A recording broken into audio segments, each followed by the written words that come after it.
In the last episode of the Liminal Space road trip, I flew out to Kentucky to meet up with the Backrooms YouTuber Brugly. We went to a few different liminal spaces in the area, and now we are on the road. In today's episode, we will be traveling to Oshkosh, Wisconsin to see none other than the Backrooms. This image single-handedly changed the course of history in so many ways, and in just a few minutes, me and Jared will be seeing it for our own eyes. Be sure to sit back, relax, and like the video if you're enjoying the series so far. Also, right now, I am doing a Q&A on my Instagram, and I'll be responding to as many questions as I can in the next video.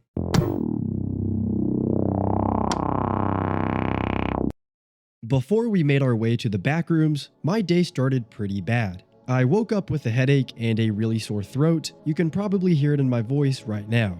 This would eventually dictate the rest of my day, as my physical health kept deteriorating in the car with each passing hour. We ended up getting on the road, and I tried to get anything to help me feel better. I feel sick. My throat hurts. So I just bought some honey. We got Jared getting gas. Help me. Help me, please. Help me. I'm in so much pain. Help me. I was popping a mini shield. A mini. After those videos, I passed out in the car almost instantly, and I eventually woke up in Cincinnati, Ohio, the home of the Skibbity Riz. I've never actually been to Cincinnati, so it was pretty cool to get a glimpse of what it looks like. Where are we? We're in Ohio somewhere. Skibbity, Ohio. Skibbity down in Ohio. We're almost in the end though. So. Can you explain where I've been? Because I'm not really This sure kid where has I've been been. asleep the entire time. For 4 hours, or 3.5 hours, she's been asleep.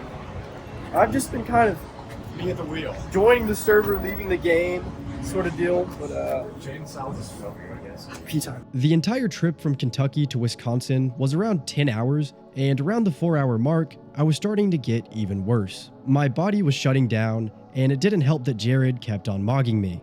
I'm not allowing this to happen. Get out of my frame. He has a mogging problem, guys. Everything he does is just a mog. Dude, I can't help it, Like, bro. look at this. How can you do this and then you have... It's just my natural state of affairs. Then I fell asleep and woke up again, this time in Chicago, which was super cool because I've also never been here before. Then, after 10 hours in the car, we made it to Oshkosh, Wisconsin. Yo, what up, guys? We just got to the hotel, and we just got in Oshkosh, Wisconsin. We're about to go to the Backrooms. And then get some food. I'm starving. Are you recording me right Let's just now? walk around like this the entire time. Like when we're checking in.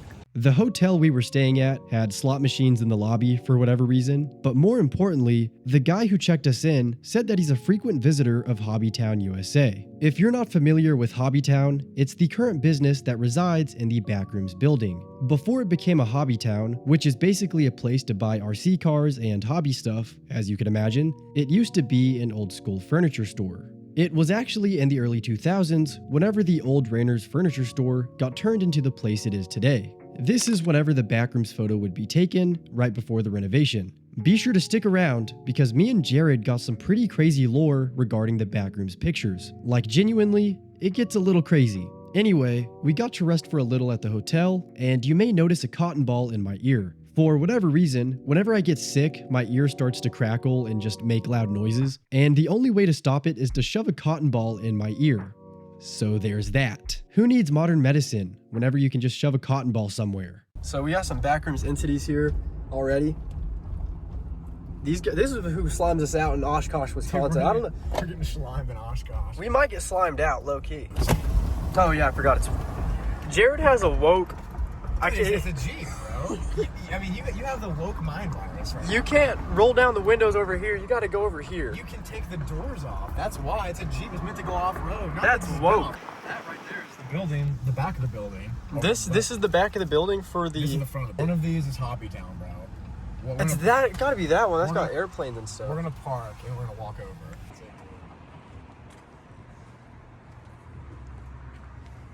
There really is something special about this, because in this building, My entire career was formed. that's what I was gonna say. If this building didn't exist, there's a high chance that I'm not doing YouTube right now. So we don't actually know if this building is open. It opens at 10 a.m. So guys, there it is. Somewhere inside there is where the Backrooms photo was taken. Back in maybe the early 2000s, I believe. The guy who took the photo, his name is Bob. And I have him on Discord. Shot him a message on Discord, he didn't respond. But it's all love to Bob because he took the picture.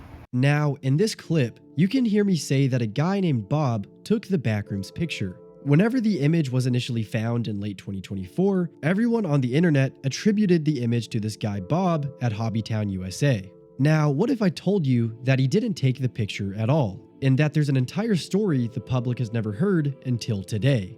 You'll see in just a moment. Anyway, that was the end of day 2, and so we'd have to wait until the morning of day 3 to visit the Backrooms. I did try Culver's, and it was actually some of the best food I've had on the trip this far. And you already know I got that pumpkin spice latte shake.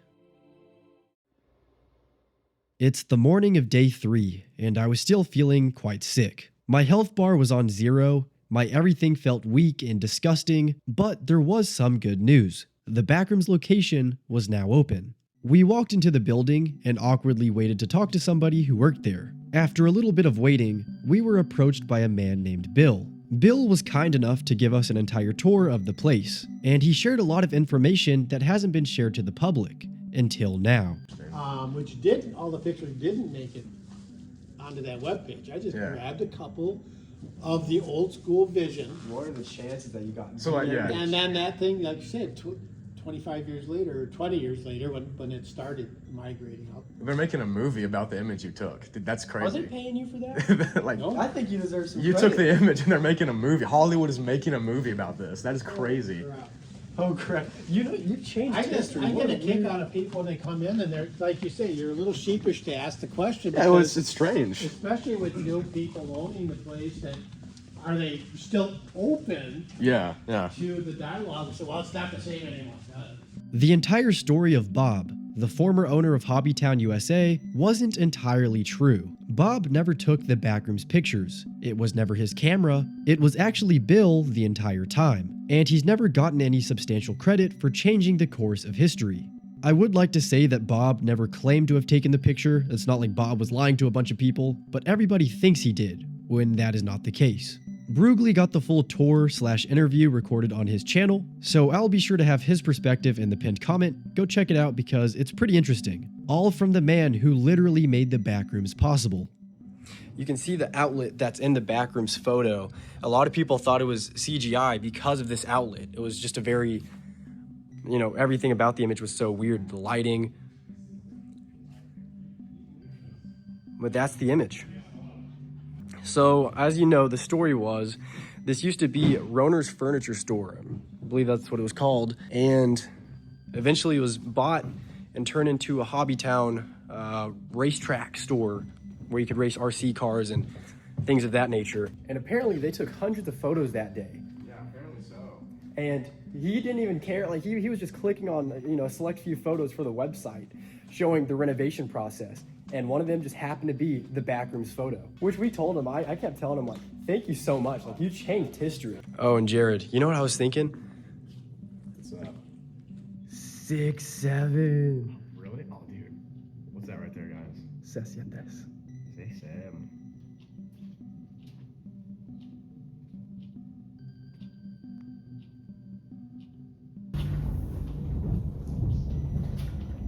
These days, as you can see, it no longer looks like the original photo. Regardless of that, it's still an incredible feeling to stand in the same place as that image, the same image that shocked the internet back in 2019 on a random 4chan board. Without this legendary liminal space, I'm not even sure that I'd be making YouTube videos right now. I'm touching the Backrooms. Touching the Backrooms. That is crazy, bro. Like, I cannot believe this. You see it so we've seen it so much on like Instagram and stuff. Dang, and that is that. After we took it all in, we went downstairs to buy some official Backrooms memorabilia. There was a card game, postcards, a plethora of books, and even a plaque of authenticity that had the Backrooms wallpaper in it. Jared would end up getting the plaque, and we both got the rest of the stuff they had, and I'll review it in a minute. So that was the Backrooms. We went inside thinking that we knew the true story, and we left with an entirely new story. I still have a ton of respect for Bob, of course, but I think Bill should get a lot more recognition in my opinion. He was pretty nonchalant about everything, so maybe he doesn't care to be in the spotlight, but I'm glad that we're getting to tell his story regardless. I got to shake the hand of the man that took the Backrooms photo, and it was a very special moment for me. Whenever me and Jared bought the postcards, we asked Bill to sign it for us, and apparently no one's ever asked for that before. There are so many people that visit this hobby town just to see the Backrooms upstairs, and not once has anyone ever asked Bill for an autograph. So shout out to Bill, he made a career for so many people, he's the reason for the Backrooms movie that's about to come out, he's the reason for the Backrooms period, and I hope he knows his impact on the world. Before I show you guys the stuff we bought, I have to do the tier list for every liminal space that we're visiting. This one is a no-brainer, the Backrooms is a one-of-a-kind situation, and so it'll forever be at number 1. It is truly out of this world. So we have this book, Caught in the Backrooms, The Wild Warrior's Guide to Entities, Point of Insanity Game Studio. And it's just a big book of that. Yeah, that's pretty cool. Then there is postcards. Me and Jared have never seen this picture before, but it's of the Backrooms. Then we have this postcard of the Backrooms, which is very cool. Big fan of that. And then finally, Backrooms Trading Card Game.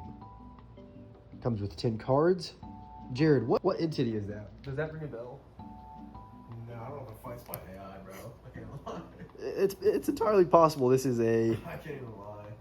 But we won't talk about it. If this video gets 2,000 likes, I will show you what's inside of this, and we will decide if it's AI. Thank you to everybody who's still watching the video. I hope to see you tomorrow, and I hope I feel a bit better. Go check out my TikTok, go check out my Instagram, and as always, here's a shout out to everybody on the Patreon.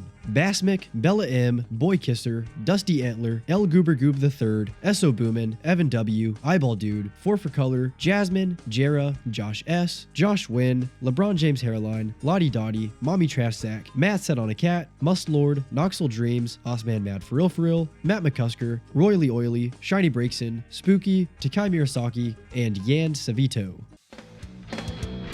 Go to sleep at 9 o'clock, this bitch stays up all night. Bye.